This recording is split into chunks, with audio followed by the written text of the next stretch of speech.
Maria Santos had always been different from other girls in her small Texas town. While her classmates painted their nails and talked about boys, she spent weekends at the local shooting range with her grandfather, a Vietnam War veteran who taught her that precision and discipline were more valuable than any beauty routine. By the time she turned 18, Maria could outshoot most of the local police officers. Her grandfather, retired Sergeant Major Carlos Santos, had trained her using military standards that most recreational shooters never experienced. Every morning at 5 a.m., they would run 3 miles before breakfast. Every afternoon, they practiced marksmanship until the sun went down. Mija, her grandfather would say, adjusting her grip on the rifle, shooting is not about strength. It's about control, patience, and respect for the weapon. These are lessons that will serve you beyond the range. Maria's mother worried constantly. She wanted her daughter to focus on college, to pursue a normal life that didn't involve weapons or military training. But Maria felt pulled towards something bigger than the quiet life her mother envisioned. She watched news reports about conflicts overseas and felt a burning desire to serve her country. When Maria announced her intention to join the military, her family's reactions split down the middle. Her grandfather beamed with pride, while her mother cried for 3 days straight. Her younger brother, Diego, looked at her with a mixture of admiration and concern.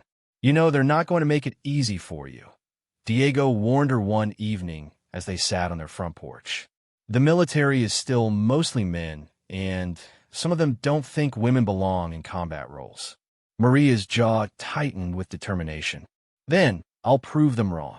The recruitment process proved challenging from the start. When Maria walked into the recruitment office, the sergeant behind the desk barely looked up from his paperwork. He was a large man with calloused hands and a skeptical expression that seemed permanently etched on his face. "What can I do for you, miss?" he asked, his tone suggesting he expected her to be looking for information about someone else's service. "I want to enlist," Maria replied firmly. "I'm interested in combat roles." The sergeant finally looked up, taking in her small frame and youthful appearance. At 5 feet 4 inches and weighing just 120 pounds, Maria didn't fit most people's image of a soldier.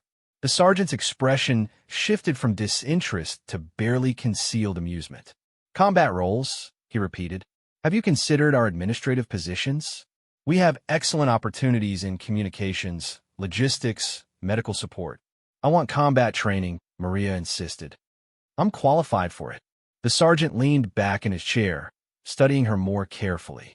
"What makes you think you're qualified for combat roles?" "I've been training my whole life," Maria explained. "My grandfather was a sergeant major in the Army. He taught me marksmanship, physical conditioning, tactical thinking. I can outshoot anyone in my hometown." "Your hometown," the sergeant said with a slight smile.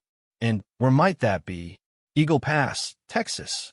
Small-town shooting competitions are different from military operations, miss.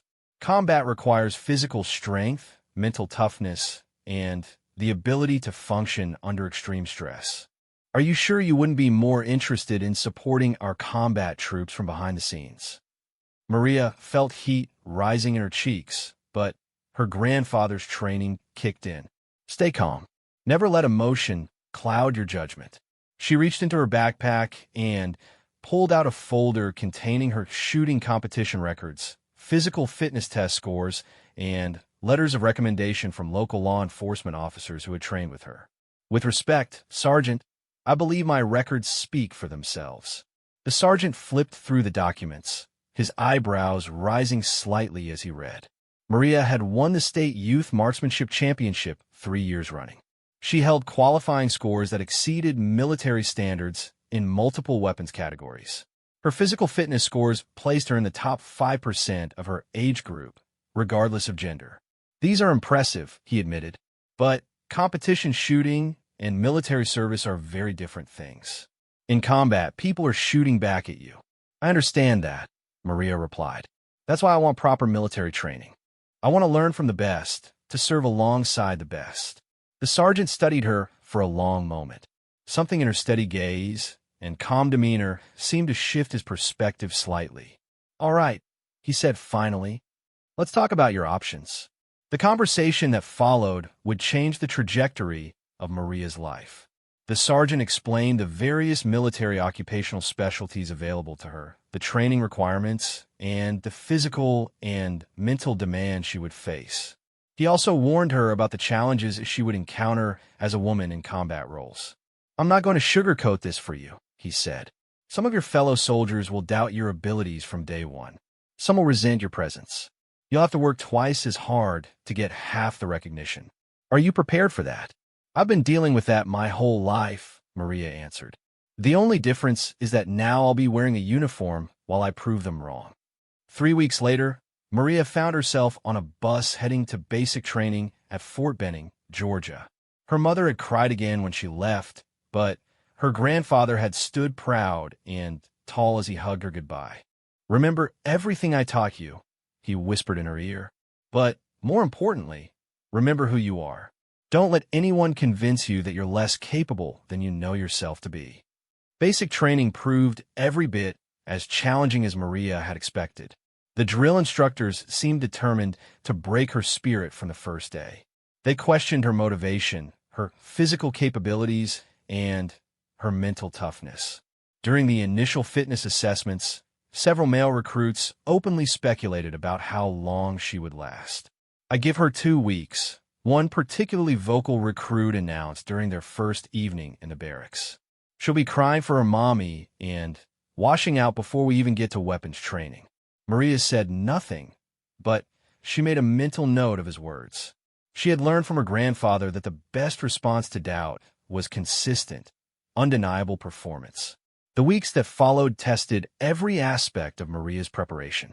The physical training pushed her body to its limits. The mental challenges forced her to think quickly under pressure. The weapons training finally gave her a chance to demonstrate the skills her grandfather had drilled into her for years.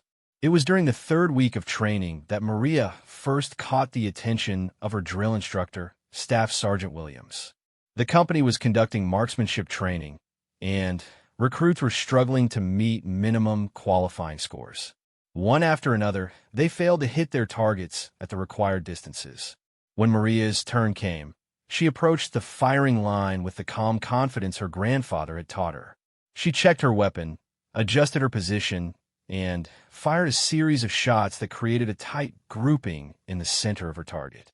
The drill instructor examined her target through binoculars, then looked at her with genuine surprise. "Santos," he called out, "where did you learn to shoot like that?" "My grandfather, drill sergeant," Maria replied. "Sergeant Major Carlos Santos, Army retired." Staff Sergeant Williams nodded slowly. "Your grandfather taught you well, but marksmanship is just one skill. Let's see how you handle everything else." The challenges intensified after that. It seemed like Staff Sergeant Williams was testing her more rigorously than the other recruits, pushing her harder in every exercise. During obstacle course runs, he would time her personally. During tactical exercises, he would assign her leadership roles that forced her to prove her decision-making abilities under pressure. Maria never complained. She approached each challenge with the same quiet determination that had carried her through years of training with her grandfather. When other recruits struggled with their equipment, she helped them. When someone fell behind during runs, she encouraged them to keep going. When tensions rose in the barracks, she defused conflicts with calm words and steady leadership. By the end of basic training, even the recruit who had predicted her quick departure was treating her with respect. She had not only met every standard required of her, she had exceeded most of them. Her marksmanship scores ranked in the top 5% of her class. Her physical fitness scores continued to improve week after week. Her leadership evaluations praised her ability to remain calm under pressure and inspire confidence in others. On graduation day, as Maria stood with her fellow soldiers in their dress uniforms, Staff Sergeant Williams approached her family after the ceremony. "Mr. Santos," he said to her grandfather, "you should be very proud. Your granddaughter has shown exceptional potential. I'm recommending her for advanced training opportunities." Carlos Santos smiled, but his expression remained serious. She's earned whatever opportunities come her way, Sergeant. But the real tests are still ahead of her. Staff Sergeant Williams nodded. I believe she's ready for them. After basic training, Maria was assigned to advanced individual training for her chosen military occupational specialty.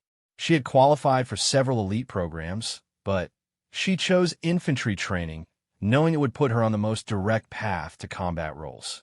The advanced training proved even more demanding than basic training. The physical requirements increased, the tactical scenarios became more complex, and the expectations for performance rose significantly. Maria found herself in classes with soldiers who had years of experience, men who had already proven themselves in previous assignments. It was during this phase of training that Maria first heard whispers about special operations units.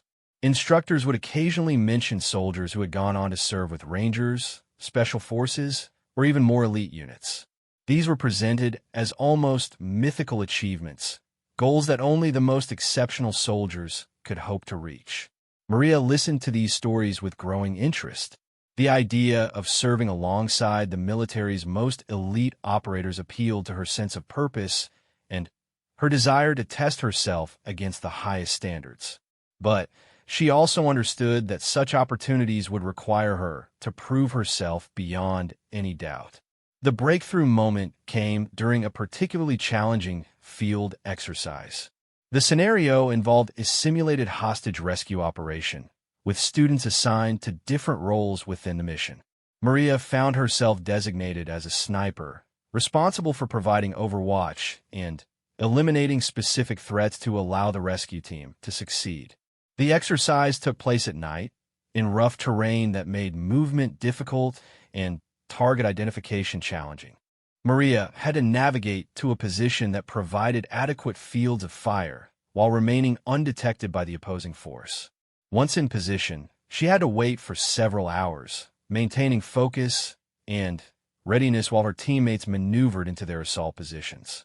When the scenario finally kicked off, everything happened quickly. Maria identified her assigned targets through her scope, calculated the range and environmental factors, and engaged each one with precision shots that neutralized the threats without endangering the hostage or the rescue team. Her performance was flawless, contributing directly to the mission's success. After the exercise, the lead instructor, a decorated Special Forces veteran named Master Sergeant Rodriguez, approached Maria privately. "Santos," he said, "that was exceptional shooting. More importantly, it was exceptional tactical thinking. You showed patience, discipline, and situational awareness that impressed everyone watching." "Thank you, Master Sergeant," Maria replied. "I'm curious about your goals," he continued. "What do you hope to accomplish in your military career?" Maria considered her response carefully. "I want to serve at the highest level possible, Master Sergeant. I want to be part of missions that make a real difference." Master Sergeant Rodriguez nodded thoughtfully. "There are opportunities for soldiers who demonstrate exceptional capabilities, but those opportunities come with extraordinary demands. Are you prepared for that level of commitment?" "Yes, Master Sergeant. We'll see," he said with a slight smile. "Keep performing like you did tonight, and doors may open for you that you didn't even know existed." The conversation stayed with Maria throughout the remaining weeks of her training. She found herself working even harder, pushing herself to excel in every aspect of the curriculum. She studied tactics manuals in her free time, practiced marksmanship whenever ranges were available, and sought additional physical training beyond what was required. Her efforts didn't go unnoticed. Other instructors began watching her more closely, and she was selected for increasingly challenging leadership roles within training exercises. By the time she completed her advanced training, Maria had established herself as one of the top performers in her class. The day before graduation, Master Sergeant Rodriguez approached her again. "Santos," he said, "I've been watching your progress throughout this training cycle. I believe you have the potential to serve in special operations roles. Are you interested in learning more about those opportunities?" Maria's heart raced, but she maintained her composure. "Very interested, Master Sergeant. There's a selection process," he explained. It's extremely demanding, both physically and mentally. Many qualified soldiers attempt it, and most don't make it through. But those who do join the most elite units in the military. What would I need to do? Maria asked. First, you need to complete your initial assignment and demonstrate consistent performance over time. Then, if you're still interested and your commanders recommend you, you could apply for assessment and selection. But understand, this isn't a decision to make lightly. The training is brutal, and failure isn't just about not making the cut. It can impact the rest of your career. Maria nodded. I understand, Master Sergeant. How do I prepare? Master Sergeant Rodriguez handed her a small notebook. Everything you need to know is in there. Study it, live it, and if you're serious about this path, prove you belong on it. That night, Maria opened the notebook in her bunk. The first page contained a simple message. Special operations soldiers are not made in training. They arrive at training already possessing the qualities that set them apart. Training simply reveals what was already there. As Maria read through the pages that followed, filled with physical training programs, recommended reading lists, and philosophical discussions about what it meant to serve at the highest level, she realized that everything in her life had been leading to this moment. The quiet girl from Eagle Pass, Texas, who had learned to shoot with her grandfather, was about to embark on a journey that would test everything she thought she knew about herself. 2 years after completing her advanced training, Maria had established herself as a reliable and competent soldier in her regular Army unit.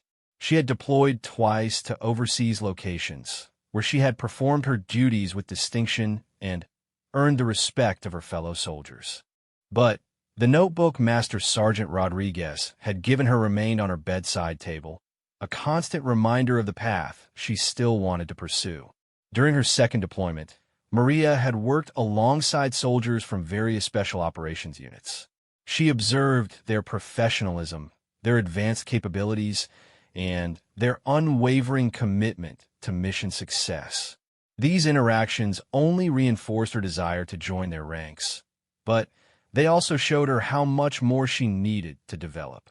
When Maria returned from her deployment, she submitted her application for Special Operations Assessment and selection. The process proved more complex than she had anticipated. Multiple interviews, extensive background checks, psychological evaluations, and physical fitness assessments had to be completed before she was even considered for the program. Her company commander, Captain Johnson, called her into his office after reviewing her application. Santos, he said, looking at the paperwork spread across his desk, this is a significant step you're considering. Special Operations Selection has a very high failure rate. Are you certain you're ready for this challenge? Yes, sir, Maria replied. I've been preparing for 2 years. I've reviewed your service record, Captain Johnson continued. Your performance has been exemplary. But Special Operations Selection isn't just about individual performance. It's about demonstrating that you can function at the highest levels under extreme stress, while supporting teammates who depend on your capabilities. I understand, sir. Captain Johnson studied her carefully. There's something else you should understand. If you're selected for this program, you'll be entering a community that has traditionally been male-dominated. Some people will question whether women belong in special operations roles. You'll be under intense scrutiny from the moment you arrive. Maria had heard these warnings before, but she appreciated Captain Johnson's directness. Sir, I've faced skepticism throughout my career. I've learned that the best response is consistent performance and professional behavior. That's the right attitude, he said. But understand that the scrutiny you'll face in special operations will be more intense than anything you've experienced so far. Every mistake will be magnified. Every success will be questioned. Are you prepared for that level of pressure? Yes, sir. I believe my track record demonstrates my ability to perform under pressure. Captain Johnson signed her endorsement paperwork. I'm recommending you for selection. Don't make me regret this decision. 6 weeks later, Maria found herself at Fort Bragg, North Carolina, along with 47 other soldiers who had been selected for the assessment program. As she looked around at her fellow candidates, she realized she was one of only 2 women in the group. The other woman, Staff Sergeant Jennifer Walsh, introduced herself during the initial formation. "I'm guessing we're going to get extra attention," Walsh said quietly. "Both positive and negative." "Probably," Maria agreed. "How are you planning to handle it?" "Same way I've handled everything else," Walsh replied. "Keep my head down, do my job, and let my performance speak for itself." The first week of assessment focused on baseline evaluations. Physical fitness tests, psychological profiles, leadership assessments, and technical skills evaluations were conducted under the supervision of seasoned special operations personnel. Maria quickly realized that the standards here were unlike anything she had experienced in regular Army units. The physical fitness test alone eliminated 6 candidates on the first day. The requirements weren't just about meeting minimum scores, but about demonstrating the kind of conditioning that would allow sustained performance during extended operations. Maria passed every event, but she could see that the instructors were taking detailed notes about each candidate's performance. During the psychological evaluation, a soft-spoken psychologist named Dr. Peterson asked Maria probing questions about her motivations and mental resilience. "Why do you want to join Special Operations?" he asked. "I want to serve at the highest level possible," Maria replied. "I want to be part of missions that require exceptional capabilities and dedication." "That's a standard answer," Dr. Peterson noted. "What I'm really asking is what drives you personally. What makes you willing to endure the extreme demands of this lifestyle?" Maria considered the question carefully. "When I was growing up, my grandfather taught me that some people are called to serve in ways that require everything they have to give. I believe I'm one of those people." "And if you fail selection?" Dr. Peterson asked. "How would you handle that outcome?" "I would continue to serve to the best of my abilities in whatever role I'm assigned," Maria answered. "But I would also analyze what I could have done differently and work to improve those areas." Dr. Peterson made more notes. "What concerns you most about special operations work?" "Not being good enough to support my teammates when they need me most," Maria replied without hesitation. "In regular units, individual weaknesses can be compensated for by other team members. In special operations, I understand that every person must be capable of exceptional performance." The interview continued for another hour, covering topics ranging from stress management to ethical decision-making under extreme circumstances. When it concluded, Dr. Peterson offered no indication of how Maria had performed. The technical skills evaluations proved equally challenging. Candidates were tested on weapons proficiency, communication procedures, navigation techniques, and tactical decision-making. Maria's marksmanship scores placed her in the top tier of candidates, but she struggled with some of the more advanced communication equipment. Sergeant First Class Thompson, one of the instructors, noticed her difficulties during a radio exercise. "Santos," he said, "you're fumbling with that radio like it's your first time using one." "I'm more familiar with the equipment we use in regular units, Sergeant," Maria admitted. "This system is more complex. In special operations, you'll be expected to master any equipment you're given, often with minimal training time," Thompson explained. "Figure it out." Maria spent the entire evening studying the radio manual and practicing with the equipment. The next morning, she performed the communication exercise flawlessly. Sergeant First Class Thompson nodded his approval, but offered no praise. By the end of the first week, the group had been reduced to 38 candidates. Staff Sergeant Walsh was among those who had been eliminated, failing to meet the physical endurance standards during a 20-mile ruck march. As Maria watched her leave, she felt a mixture of sympathy and determination. She was now the only woman remaining in the program. The second week introduced the team-based exercises that would define much of the selection process. Candidates were divided into small groups and assigned complex scenarios that require coordination, leadership, and problem-solving under pressure. Maria found herself grouped with 5 male soldiers, all of whom had more years of service than she did. Their first exercise involved planning and executing a simulated reconnaissance mission behind enemy lines. The group had to infiltrate a designated area, gather specific intelligence, and extract without being detected by the opposing force. They were given limited resources and tight time constraints. During the planning phase, Maria noticed that her teammates were polite, but seemed reluctant to accept her input. When she suggested an approach route that would provide better concealment, one of the soldiers, Staff Sergeant Marcus, dismissed her idea. "That route would take too long," he said. "We need to use the direct approach." Maria studied the map more carefully. The direct approach takes us through an open area where we'll be exposed for at least 10 minutes. The route I'm suggesting adds maybe 15 minutes to our movement time, but keeps us in concealment the entire way. "We'll stick with the direct approach," Marcus insisted, looking to the other team members for support. The exercise began at dawn. Maria followed the team along the route Marcus had chosen, but her concerns proved justified. Halfway through the movement, they were spotted by the opposing force and had to abort the mission. During the after-action review, the instructor, Master Sergeant Davis, was blunt in his assessment.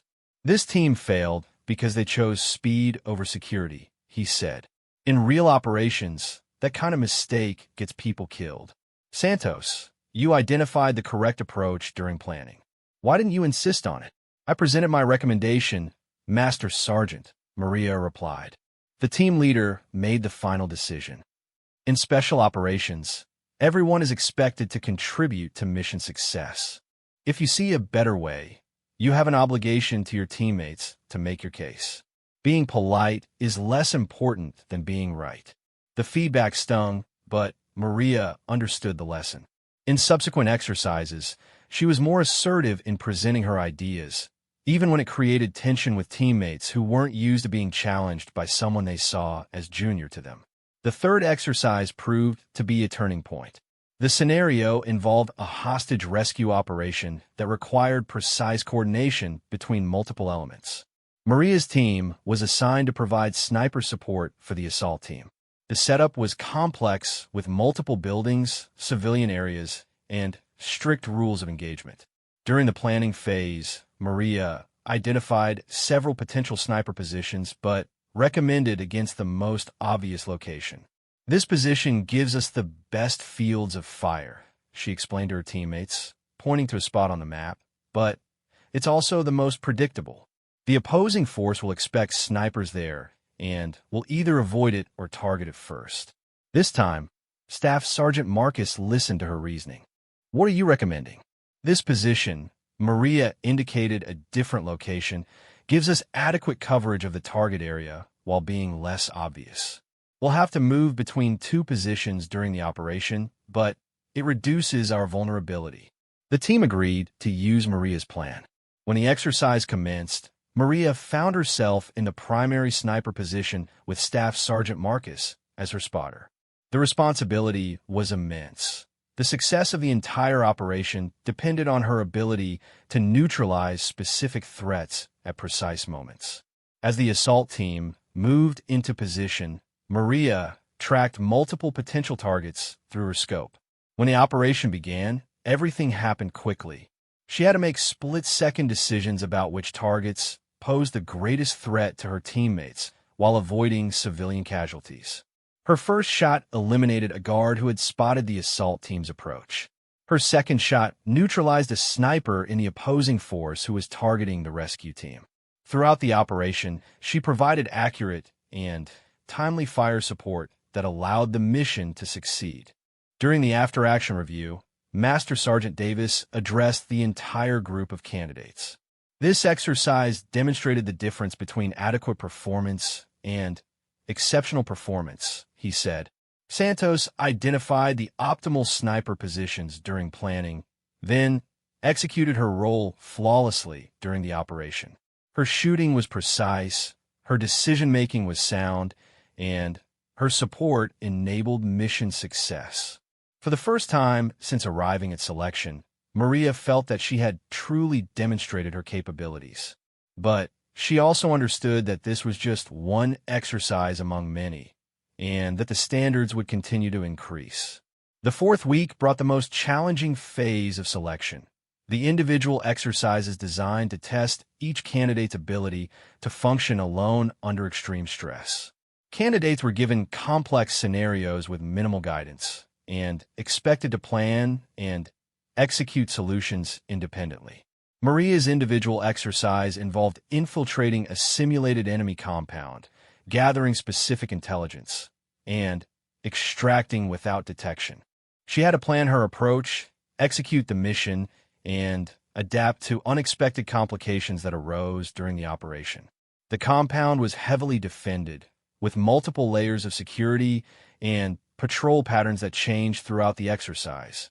Maria spent hours studying the layout and developing contingency plans for different scenarios. When the exercise began, she moved with the patience and precision her grandfather had taught her years earlier. The infiltration went smoothly, but during the intelligence gathering phase, Maria encountered an unexpected guard patrol. She had to remain hidden for nearly an hour while the patrol conducted a thorough search of her area. The stress of maintaining complete stillness while knowing that any movement could result in failure tested every aspect of her mental discipline. When the patrol finally moved on, Maria completed her mission and extracted successfully. The intelligence she gathered was complete and accurate, and her execution had been flawless. Master Sergeant Davis reviewed her performance during a private meeting afterward. "Santos," he said, "your individual exercise was among the best we've seen in this election cycle.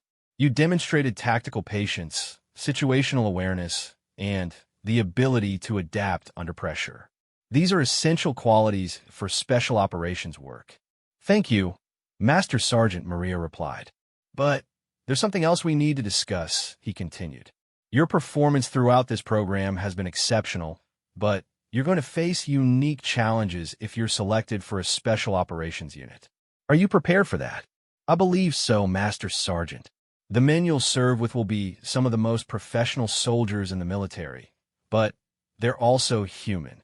Some of them will have concerns about serving alongside women in combat roles. Your presence will change unit dynamics in ways that haven't been fully tested in operational environments." Maria had expected this conversation. "Master Sergeant, I can't control other people's preconceptions. I can only control my own performance and professionalism." "That's exactly the right answer," Master Sergeant Davis said. "But I want you to understand that you'll be under constant scrutiny. Every mistake will be analyzed. Every success will be questioned. The pressure will be intense." "I've faced skepticism throughout my military career," Maria replied. "The best response I've found is consistent performance over time." "Good, because if you're selected, you'll need to prove yourself not just once, but every single day." The final week of selection focused on a comprehensive field exercise that combined all the skills and attributes that had been tested individually. Candidates were organized into small teams and given a multi-phase mission that would unfold over several days in realistic conditions. Maria found herself assigned to a team with 3 other candidates who had survived the entire selection process. The group dynamics had evolved significantly over the past month. The men who had initially been skeptical of her presence now treated her as an equal partner whose capabilities they respected.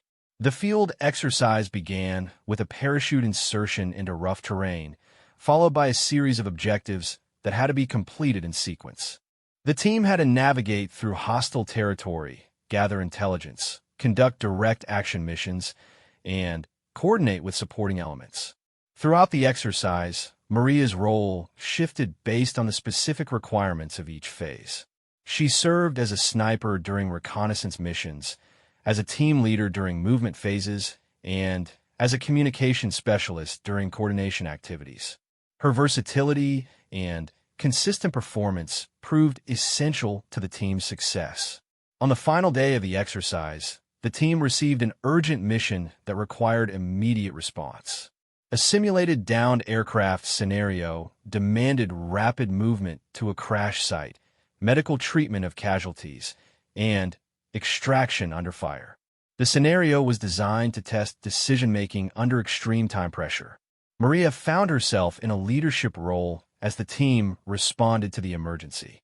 She had to coordinate movement, assign responsibilities, and adapt the plan as new information became available. When they reached the crash site, she provided medical treatment to simulated casualties while directing defensive positions to protect against attacking forces. The scenario culminated in a running firefight as the team extracted the casualties to a landing zone for helicopter evacuation. Maria's marksmanship skills proved crucial as she provided covering fire that allowed her teammates to move the wounded to safety. When the exercise concluded, Master Sergeant Davis gathered the remaining candidates for final evaluations. Of the original 48 candidates, only 12 had completed the entire selection process. Maria was among them. Each of you has demonstrated the potential to serve in special operations roles, Master Sergeant Davis announced. But completing selection is just the beginning. If you're chosen for specific units, you'll face additional training that will make this program seem easy by comparison. The individual counseling sessions that followed would determine which candidates would be recommended for further training. When Maria met with the selection board, she faced a panel of senior special operations personnel who had observed her performance throughout the program. Colonel Harrison, the senior member of the board, spoke first. "Santos, your performance during selection has been exceptional. You've demonstrated technical competence, mental toughness, and leadership ability. But we need to address the elephant in the room." "Yes, sir," Maria replied. "You would be among the first women to serve in certain special operations roles. That carries both opportunities and responsibilities that extend beyond normal military duties. Are you prepared for that level of visibility and scrutiny?" "Sir, I understand that I may face additional challenges, but I believe my performance speaks for itself. I'm prepared to continue proving myself for as long as necessary." "The units you might serve with operate in environments where there's no room for error," Colonel Harrison continued. "Missions succeed or fail based on every team member performing at their peak. Personal considerations, including gender dynamics, cannot be allowed to interfere with operational effectiveness." "I understand, sir. My goal is to be an asset to whatever team I join, not a distraction from the mission." The board members exchanged glances before Colonel Harrison delivered their decision. "Santos, you're being recommended for further training with a Tier 1 Special Operations Unit. This is an opportunity that very few soldiers receive. Don't waste it." As Maria left the briefing room, she felt a mixture of pride and anticipation. She had successfully completed one of the military's most challenging selection processes, but she also understood that the real test was still ahead of her. Soon, she would be working alongside the most elite soldiers in the world, and she would have to prove that she belonged among them. The quiet girl from Eagle Pass, Texas, was about to enter a world where the margin for error was zero, and where every day would bring new challenges to overcome. 6 months after completing selection, Maria found herself assigned to Task Force Eagle, one of the military's most classified special operations units. The team was composed of operators drawn from various elite backgrounds: former Navy SEALs, Delta Force veterans, Army Rangers, and Special Forces soldiers who had proven themselves in the most demanding environments. Her new commander, Lieutenant Colonel Mitchell, was a decorated SEAL who had led operations in multiple theaters of conflict. During her initial briefing, he was direct about the challenges she would face. "Santos," he said, reviewing her file, "your selection scores are impressive, and your previous commanders speak highly of your capabilities.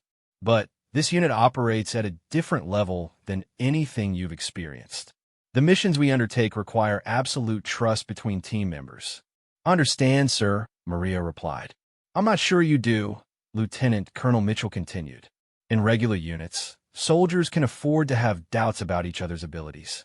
Those doubts might affect morale or efficiency, but they rarely result in catastrophic failure. In this unit, doubt kills. If your teammates question your capabilities during a mission, people die." The weight of his words settled on Maria as she considered their implications. She would not just be proving herself as an individual soldier, but as someone whose presence either strengthened or weakened the team's effectiveness. "Sir, how do I build that trust?" she asked. "The same way everyone else does," he replied. "Through consistent performance over time, in increasingly demanding situations. But understand that you'll be starting from a deficit. Some of these operators have never worked alongside women in combat roles. Their concerns aren't necessarily about your individual capabilities, but about the unknown factors your presence might introduce. Maria's initial weeks with Task Force Eagle were carefully structured to allow gradual integration with the team. She began by working with individual operators on specific skills, allowing them to evaluate her capabilities in controlled settings before moving to full team exercises. Her first partner was Chief Petty Officer Rodriguez, a Navy SEAL with 15 years of special operations experience. He had been assigned to assess Maria's tactical skills and provide feedback to the unit leadership. Their first exercise together involved close-quarters battle scenarios in the unit's kill house. "Santos," Rodriguez said as they prepared for the exercise, "I want you to understand that I'm not here to baby you or make this easy. The standards in this unit are non-negotiable, regardless of who you are." "I wouldn't want it any other way, Chief," Maria replied. The kill house exercise involved clearing multiple rooms containing hostile targets mixed with civilian noncombatants. The scenarios required split-second decision-making, precise marksmanship, and flawless coordination between partners. Any mistakes could result in simulated civilian casualties or operator deaths. As they moved through the first scenario, Rodriguez observed Maria's technique closely. Her movement was smooth and controlled, her weapon handling was professional, and her target identification was accurate. When they encountered a complex scenario with multiple threats at different ranges, she engaged each target in the correct sequence while maintaining awareness of Rodriguez's position. "Time," Rodriguez called as they completed the final room. He reviewed the computer scoring system that tracked their performance. "Clean run. No civilian casualties. All threats neutralized. Good time." They repeated the exercise with increasingly complex scenarios. In each case, Maria performed at the level Rodriguez expected from experienced operators. Her shooting was precise, her tactics were sound, and her communication was clear and timely. After the final scenario, Rodriguez provided his assessment. "Santos, your technical skills are solid. Your shooting is better than most of the operators in this unit, and your tactical decision-making is sound. But I need to ask you something directly." "Go ahead, Chief. How do you handle stress?" "Because the scenarios we've run today are playground exercises compared to what this unit does operationally." Maria considered her response carefully. "Chief, I've been in stressful situations throughout my career, but I understand that operational stress is different.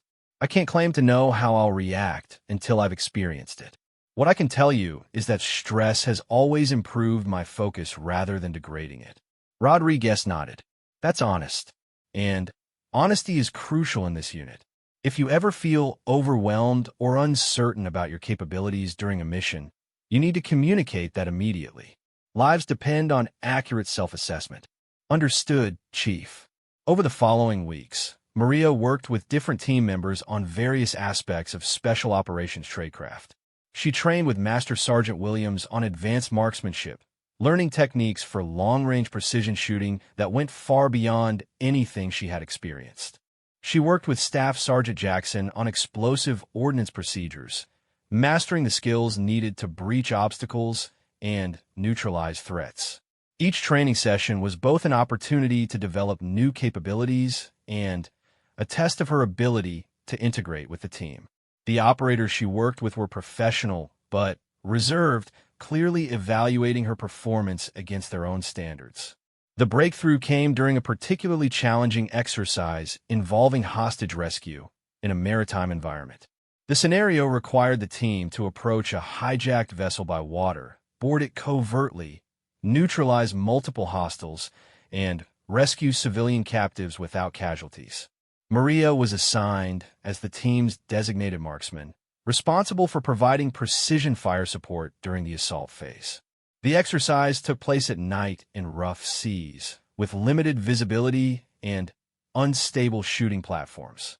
She had to engage targets on a moving vessel while firing from a small boat that was also moving with the waves. The technical challenges were immense. Traditional marksmanship fundamentals had to be adapted for the maritime environment. Wind speeds varied constantly, the range to targets changed with each wave, and the shooting platform provided no stable support. Maria had to rely entirely on her body position and breathing control to steady her shots. As the assault team moved into position, Maria identified multiple sentries on the vessel's deck. Her first target was a guard positioned near the bridge who could observe the team's approach. The shot required her to time the rise and fall of both boats while compensating for wind drift across the water. She steadied her rifle, controlled her breathing, and waited for the moment when both vessels aligned. The shot broke cleanly, and the simulated target was eliminated without alerting other guards. Over the next several minutes, she systematically engaged each designated target, allowing the assault team to board the vessel undetected. The rescue operation proceeded flawlessly, with all hostages recovered and all hostiles neutralized. During the after-action review, the exercise controllers praised the team's performance, but Lieutenant Colonel Mitchell focused specifically on Maria's contribution. "Santos," he said, addressing the entire team, "your shooting tonight was exceptional. More importantly, it was exactly what the mission required. You adapted your technique to challenging conditions and delivered precise fires when your teammates needed them most."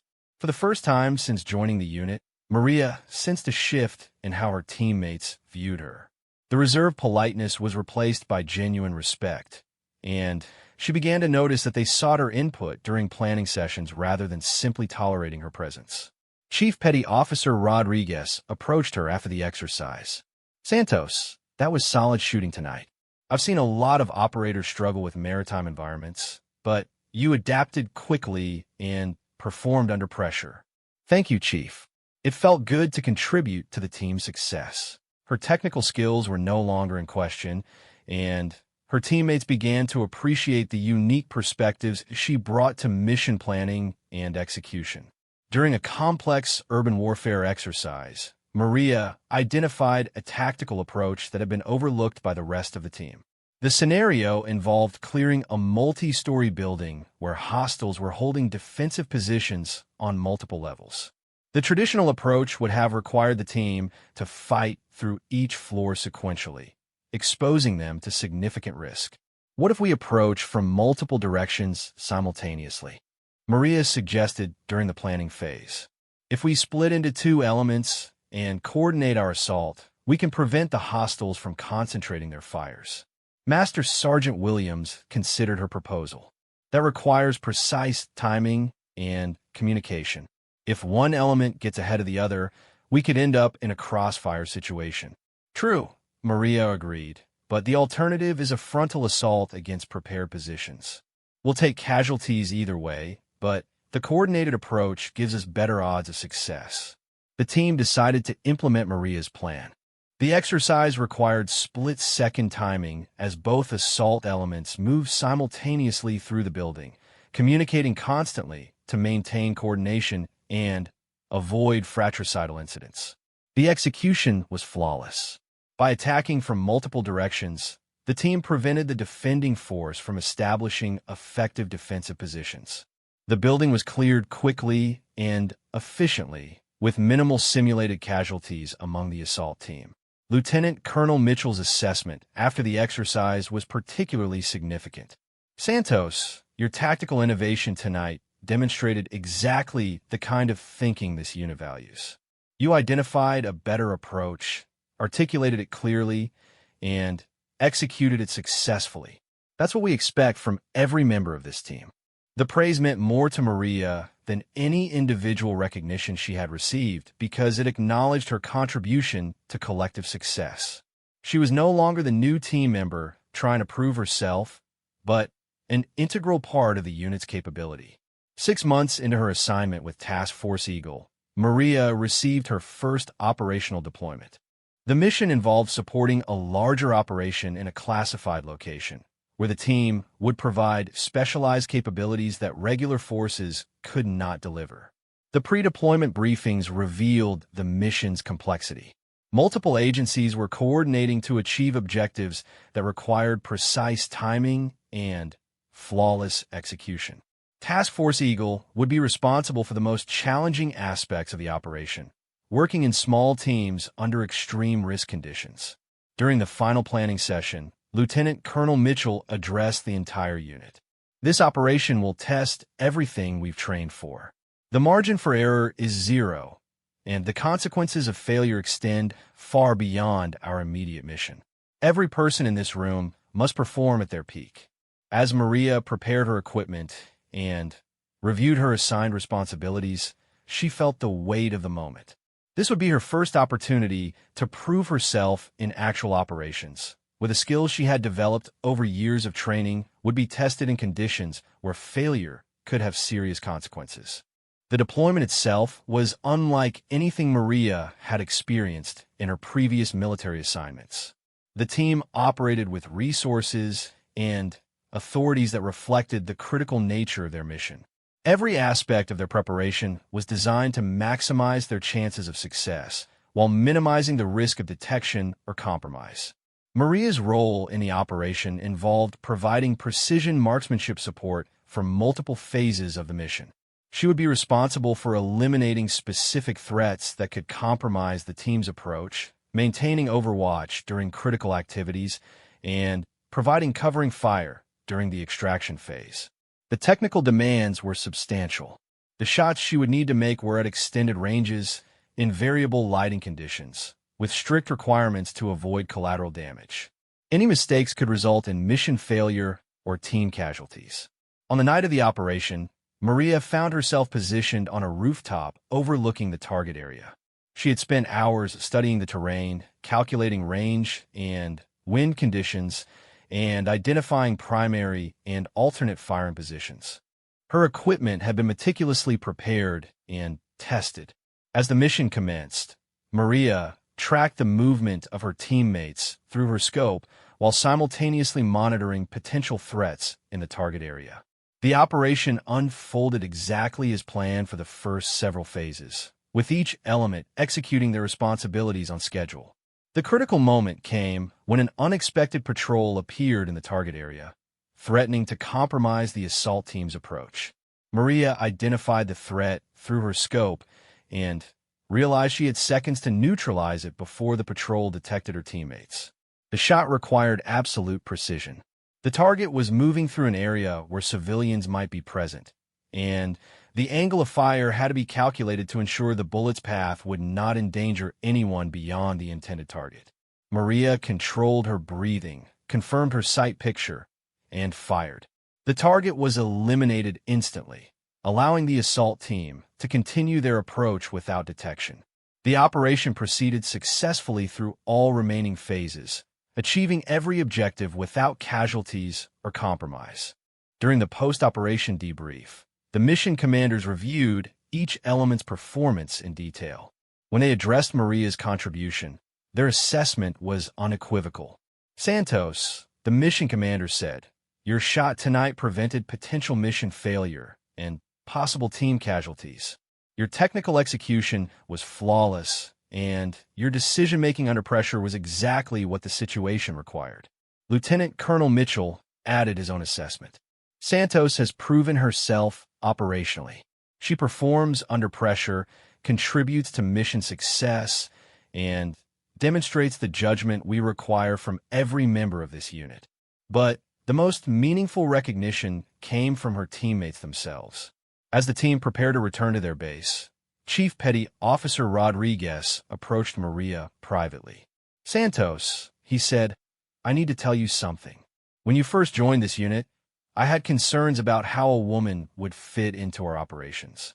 Those concerns weren't about your individual capabilities, but about the unknowns your presence might introduce." Maria listened without interrupting, understanding the significance of what he was sharing. "Tonight, you proved that those concerns were unfounded," Rodriguez continued.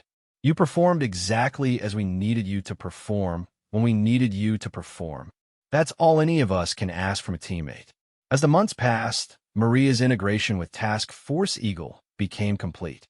She participated in multiple operations each one adding to her experience and reputation within the special operations community. Her teammates no longer saw her as the woman who had joined their unit, but simply as Santos, a reliable operator whose capabilities they trusted completely. The recognition of her acceptance came in a form she had not expected. During a routine training exercise, Maria noticed that several operators from other units had come to observe. Lieutenant Colonel Mitchell explained their presence during the mission briefing. "Gentlemen," he said, addressing the visitors, "you're here to evaluate potential candidates for your units. Santos, these are representatives from SEAL Team 6, Delta Force, and other Tier 1 organizations. They've heard about your performance and want to see your capabilities firsthand." The exercise that followed was designed to showcase the skills that made Task Force Eagle unique. Maria participated in complex scenarios that required every aspect of special operations tradecraft, from precision marksmanship to close-quarters combat to tactical decision-making under pressure. Throughout the exercise, she was aware that her performance was being evaluated not just as an individual operator, but as a representative of women's potential in special operations roles. The pressure was immense, but it was also familiar. She had been proving herself her entire military career. When the exercise concluded, one of the visiting SEAL commanders approached Lieutenant Colonel Mitchell. "Colonel," he said, "we'd like to extend an invitation to Santos to attend our advanced training program. Based on what we've seen today, we believe she would be a valuable addition to our capabilities." The invitation represented the highest level of recognition possible in the special operations community.